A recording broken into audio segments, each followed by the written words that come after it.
അമേഠിയിൽ മത്സരിക്കണമെന്ന Robert വാദ്രയുടെ ആവശ്യം നെഹ്റു കുടുംബാധിപത്യത്തിന്റെ ധാർഷ്ട്യമെന്ന കേന്ദ്രമന്ത്രി സ്മൃതി ഇറാനി.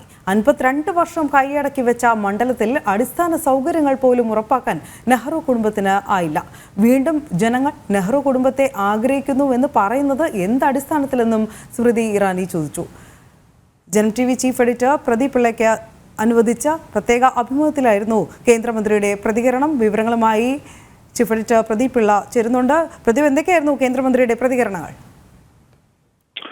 അനു, വളരെ രൂക്ഷമായിട്ടാണ് കേന്ദ്രമന്ത്രി സ്മൃതി ഇറാനി ഇതിനോട് പ്രതികരിച്ചത്. ഒന്ന്, ഇത് ധാർഷ്ട്യമാണ് കാണിക്കുന്നത്. ആ ധാർഷ്ട്യം സ്വാഭാവികമാണെന്നും സ്മൃതി ഇറാനി ചൂണ്ടിക്കാട്ടുന്നു. കാരണം അരനൂറ്റാണ്ടായി കൈവശം വെച്ചുകൊണ്ടിരിക്കുന്ന സ്വത്തായി, അതല്ലെങ്കിൽ ഒരു പിതൃ സ്വത്തായി ഒക്കെ ഇതിനെ കണക്കാക്കുന്നവർക്ക് ഇതിലപ്പുറവും പറയും. അതിൽ അത്ഭുതമില്ല. കാരണം അദ്ദേഹം ഗാന്ധി കുടുംബത്തിലേക്ക് വിവാഹം ചെയ്തു വന്നയാളാണല്ലോ.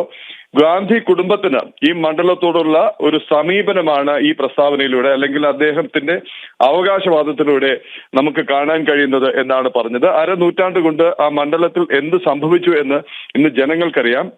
ഇത് എന്റേതാണ് എന്ന് അവകാശപ്പെട്ട് പിടിച്ചെടുക്കാനുള്ള ഒരു മണ്ഡലമോ ഭൂമിയോ അല്ല അമേഠിയുടെ മണ്ഡലമെന്നും അവിടെ ജീവനുള്ള, കഷ്ടപ്പെട്ട് ജീവിക്കുന്ന ജനങ്ങളുടെ ജനാധിപത്യ അവകാശത്തെയാണ് ഈ റോബർട്ട് വദ്രയുടെ ഈ പ്രസ്താവനയിലൂടെ ചോദ്യം ചെയ്യുന്നതെന്ന് പറഞ്ഞു. അതിന് പിന്നാലെ വദ്രയ്ക്ക് പരിഹാസവും ഉണ്ടായിരുന്നു സ്മൃതി ഇറാനിജിയുടെ മറുപടിയിൽ.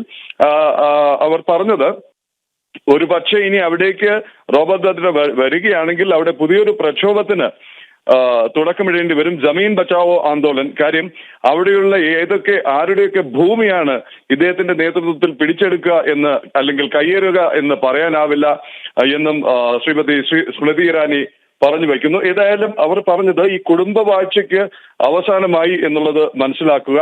അവിടെ നിന്ന് രാഹുൽ ഗാന്ധി നിവൃത്തിയില്ലാതെ കേരളത്തിലേക്ക് അഭയം തേടി വന്നു. അതിന് പിന്നാലെയാണ് ഇപ്പോൾ റായ്ബറേലിയിലും അമേഠിയിലും മത്സരിക്കാൻ ആളില്ലാത്ത അവസ്ഥയിൽ കോൺഗ്രസ് അല്ലെങ്കിൽ ഗാന്ധി കുടുംബം എത്തി നിൽക്കുന്നത്. ഇത്രയും കാലം ആ മണ്ഡലങ്ങളോട് കാണിച്ച കടുത്ത അവഗണനയുടെ ഒരു ഫലമാണ് ഈ അനുഭവിക്കുന്നത്.